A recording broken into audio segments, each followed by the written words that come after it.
and then you translate everything. This makes you a slow speaker. It slows down your pace. And when it slows down your pace, it can also become a conversation ender.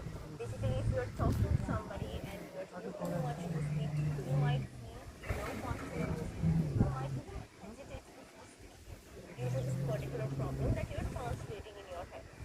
And in order to stop that translation, you need to start thinking in English so that you can speak faster, you can come back with quick responses while having a conversation, and sound more fluent. Because when you are thinking in English, the